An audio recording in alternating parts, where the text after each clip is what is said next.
बोले लक्ष्मी मैया की जय। देव दीपावली कब है, देव दीपावली कब आपको मनाना है और देव दीपावली किसका होता है, उस दिन क्या करना चाहिए और आप क्या करके, कौन सा ऐसा उपाय करके अपने सभी बाधाओं को मुक्त कर सकते हैं, अपने सभी बाधाओं से आप मुक्ति पा सकते हैं, सभी प्रकार के परेशानियों से आप बिल्कुल छुटकारा पा सकते हैं। देव दीपावली बहुत ही महत्वपूर्ण होता है। जिस प्रकार से दीपावली मनाया जाता है इसी प्रकार से देव दीपावली मनाना चाहिए। देव दीपावली मतलब देवताओं का दीपावली।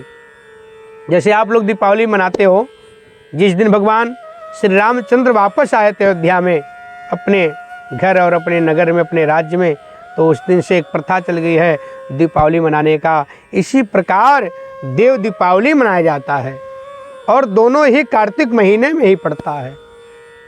परंतु जो नॉर्मल दीपावली है, जो हर साल आप दीपावली मनाते हैं, वो पड़ता है कृष्ण पक्ष अमावस्या में, और जो देव दीपावली है वो पड़ता है शुक्ल पक्ष पूर्णिमा। जब कार्तिक महीना का शुक्ल पक्ष का पूर्णमासी आती है उसी दिन देव दीपावली मनाया जाता है। प्रत्येक वर्ष इसी प्रकार से आता है, हर वर्ष आएगा। जिस दिन कार्तिक मास का पूर्णिमा होगा उस दिन देव दीपावली होता है और उस पूर्णिमा का बहुत ज़्यादा फल प्राप्त होता है, बहुत ही ज़्यादा महत्व होता है, क्योंकि वो कार्तिक मास की पूर्णिमा है, देव दीपावली है। तो उस दिन आप लोगों को मात्र एक छोटा सा उपाय करने से बहुत ज़्यादा फल प्राप्त होता है। उस दिन आप अपने घर में जोत जलाएं चारों तरफ, जैसे आप दीपावली में जलाते हैं। मंदिर में जलाएं, मंदिर में जा कर के मंदिर में हर तरफ जोत जलाएं। और उसके बाद, और ये काम करना चाहिए सायंकाल में, जैसे सूर्यास्त होने के बाद आपको देव दीपावली के दिन जोत जलाना चाहिए। पहले से तैयारी कर लेना चाहिए। देव दीपावली के दिन आपको पहले से 365 बत्ती रुई का बना लें या धागा का भी बना सकते हैं। फिर उसको एक में लपेट देना चाहिए। एक में लपेटने के बाद आप उसको घी में डुबो दें। दोनों तरह से कर सकते हैं, या तो उसको घी में डुबो दीजिए अच्छी तरीके से, नहीं तो उसको दिया में रख करके भी घी ऊपर से डाल सकते हैं। फिर उसको कपूर डाल के जला लें, क्योंकि वह बहुत ज़्यादा होता है तो कपूर डाल के ही जलाना पड़ता है। नहीं तो आप 2-4 बत्ती को निकाल के उसको ऐंठ दीजिए, पतला कर दीजिए, फिर उसको पकड़ा दीजिए, जला दीजिए, फिर वह धीरे धीरे चारों तरफ पकड़ देगा। 1.25 लाख एक एक बत्ती लपेट लपेट करके गुच्छा बना लिया जाता है मोटा सा। एक में ही 1.25 लाख को बना करके लपेट लिया जाता है।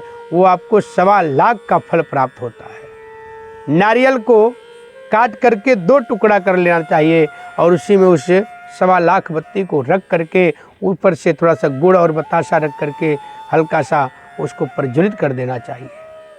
उससे भगवान श्री हरि नारायण और सभी देवी देवता बहुत प्रसन्न होते हैं। विशेष करके भगवान नारायण प्रसन्न होते हैं, माता तुलसी प्रसन्न होती है, क्योंकि वह पूरा महीना भगवान श्री नारायण का होता है, कार्तिक का महीना। पीपल के पेड़ के नीचे जला दें तो और उत्तम फल की प्राप्ति होती है, क्योंकि पीपल के पेड़ में सभी देवी देवताओं का वास होता है, पितरों का भी पीपल के पेड़ में वास होता है। आप सभी को पता होगा पीपल के वृक्ष में पितृ भी वास करते हैं, देवताओं भी वास करते हैं, और देवता पितृ सब पीपल में रहते हैं। तो जब आप पीपल में जोत जलाएंगे तो सबको प्राप्त होगा, सब लोग प्रसन्न होंगे। देव दीपावली के दिन तुलसी माता के नीचे अवश्य जोत जलाना चाहिए, क्योंकि पूरे कार्तिक महीना में तुलसी को दिया जलाया जाता है। तुलसी को दिया जलाया जाता है, तुलसी पूजन किया जाता है। और जो लोग पूरे महीने तुलसी में जो जोत जलाते हैं वो लोग देव दीपावली के दिन ही उसका समापन करते हैं, उस दिन उसका पूर्णाहुति करते हैं। कुछ लोग उस दिन हवन भी करते हैं, क्योंकि वह कार्तिक के प्रतिपदा तिथि से लेकर के पहले तिथि से लेकर के पूर्णिमा तक पूरे 1 महीने तक सुबह शाम दोनों नियम से वो लोग पहले ही संकल्प ले लेते हैं, अपने मन में धारण कर लेते हैं, हम पूरे कार्तिक महीना में दीपदान करेंगे, तुलसी पूजन करेंगे। तो जिस दिन देव दीपावली होता है उसी दिन ही जो पूरे महीना कार्तिक में जो जलाती हैं माताएं बहनें या आदमी लोग, उसी दिन उसका समापन होता है, पूर्णाहुति होता है। तो कुछ लोग इसको बहुत विधि विधान से करते हैं, पूजा पाठ करते हैं, पूजा पाठ करके वह दीपदान करते हैं, हवन करते हैं, हवन करने के बाद ब्राह्मण भोजन भी कराते हैं। इसका बहुत ही विशेष महत्व होता है। कुछ लोग कथा भी श्रवण करते हैं, सत्यनारायण भगवान का कथा भी सुनते हैं। उस दिन बहुत अधिक फल प्राप्त होता है। कोई भी आप पूजा पाठ जप तप दान पुण्य करते हैं तो बहुत अच्छा, बहुत अधिक फल प्राप्त होता है। उस दिन गंगा स्नान का भी बहुत विशेष महत्व होता है। देव दीपावली के दिन गंगा तट पे जाएं, गंगा के घाट पे जा कर के ज्योत जला लें, उसको माँ गंगा के जल के ऊपर रख दें, किसी पात्र में रख करके, दोना में रख करके उसमें पुष्प रख दें, टीका चंदन लगा करके उसमें कुछ भोग सामग्री रख के उसको जल में प्रवाहित कर दें। इसका भी बहुत अधिक फल प्राप्त होता है। उसके बाद भगवान श्री नारायण श्री हरि के लिए एक ज्योत जला करके जल में प्रवाहित कर दे। पहले माँ गंगा का, दूसरा भगवान श्री हरि नारायण का, तीसरा सभी देवी देवताओं का, चौथा अपने पितरों के लिए भी एक ज्योत दान अवश्य करना चाहिए गंगा में। ये 4 तो बहुत ही जरूरी है। 5वां एक माता तुलसी के लिए गंगा के अंदर दीपदान प्रवाहित कर देना चाहिए। वो आपका दीप जलते जलते गंगा के बीच धार में जाता है, बहुत दूर तक आपका दीप हो जाता है और आपको बहुत अधिक फल प्राप्त होता है। गंगा स्नान भी करने का बहुत देव दीपावली के दिन महत्व है। तो इस प्रकार से आप लोग देव दीपावली को मनाएं और देव दीपावली का पूरा लाभ प्राप्त करें। इस अवसर को व्यर्थ न जाने दें, क्योंकि ये जो बड़े बड़े अवसर होते हैं, बड़े बड़े सिद्धि कारक, ये आपको जो समय मिलता है, आपको ऐसे ऐसे मुहूर्त मिलते हैं, वह इतना आसानी से नहीं मिलता है।